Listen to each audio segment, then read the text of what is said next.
perform a kin stretch sequence for shoulder external rotation from a deficit. So if you've been doing shoulder external rotation sequences for a while, you realize that it's not even really easy to go from neutral, let alone in a deficit. So this one is just going to be a little bit more advanced. For this, you're going to need a yoga block or small stack of books. You're going to need a dumbbell that you can't really overpower into internal rotation. And then you're going to need a much lighter dumbbell or a wrist weight for shoulder axial rotation to finish out. So we're going to be doing a 1.5 minute stretch backwards. You're going to need to put the outer edge of your elbow on your books or whatever you're using, your yoga block, and then tuck your hand underneath your dumbbell so that your wrist is below your elbow. This is our stretch position. So you should be in a position where you feel like you have a good stretch, but you're not cranking way backwards. So if a yoga block is too much, start a little bit lower, get a couple of books. But we're going to hang here for 1.5 minutes before we do our pails and rails.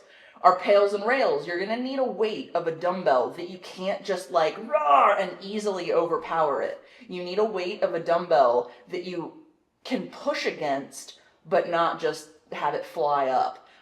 If it moves when you're doing your pails contraction, it's too light. You need something heavier. So go ahead and get in your stretch position.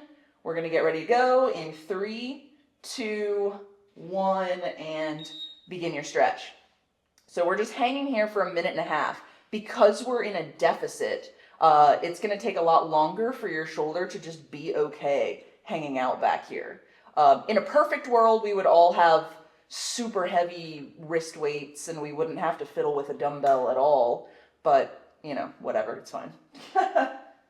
So we've got just about 1 minute of our stretch left before our pails and rails contraction. I already said that pails is trying to bring the dumbbell up, and then rails, obviously, is going to be trying to press your wrist back down towards the floor, deepening your external rotation.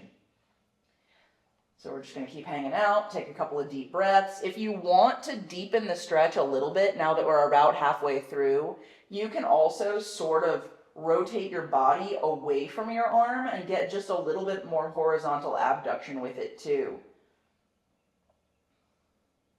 Got just about 30 seconds of our stretch left. Just keep hanging out, breathing deep.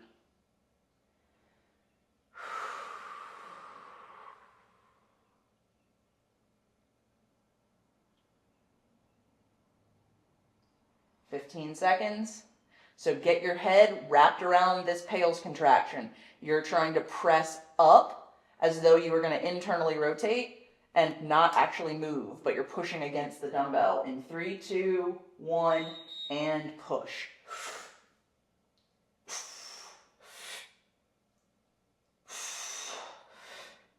Push, push, push.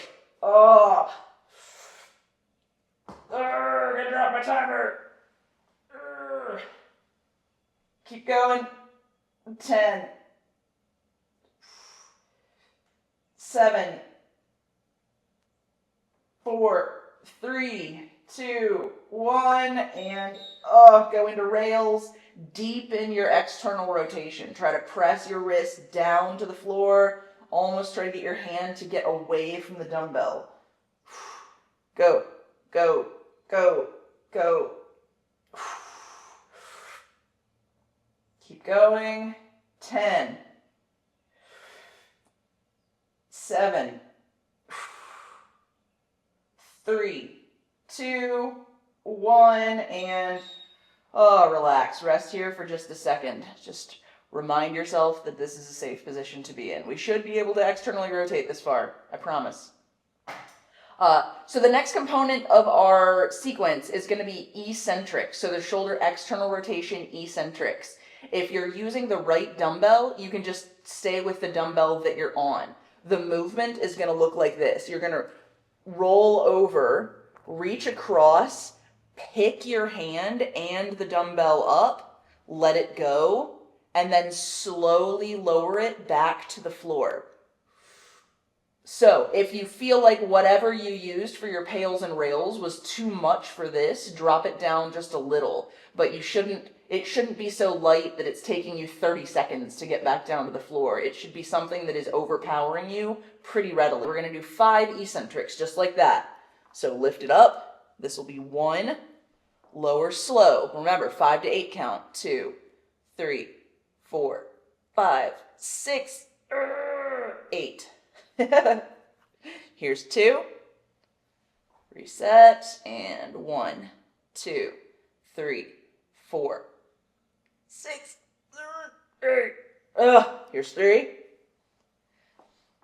1, 2, 3, 4, 5, 6, 7, 8. Oh, here's 4. Easy peasy, right? 3, 4, 5, 6, 7, 8. Last one. 5.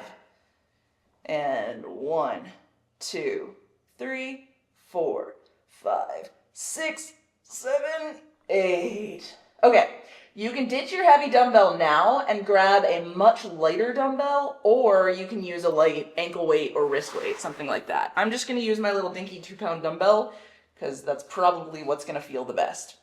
So we're doing axial rotation, 20 alternating reps. All the way down to the floor. Here's 1. We're going to go through 20 of these. And then come into internal rotation, holding your shoulder down towards the floor. Here's 2. So keep going with me, back and forth. Here's 3. Internal. 4. Don't let your arms straighten out when you go into internal. Make sure your elbow stays bent to a 90 degree. My thumb could actually graze my side if I keep my elbow nice and bent. 4.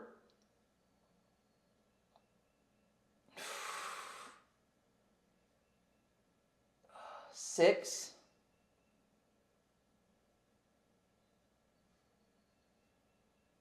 8.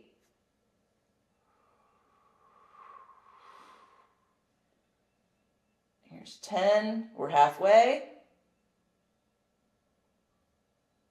Notice I'm prolonging my internal rotation. I'm not just hanging in external rotation where leverage is with me. There's 14. 16.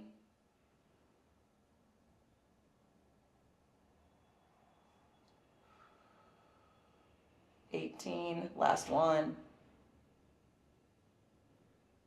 And open up, and there's 20.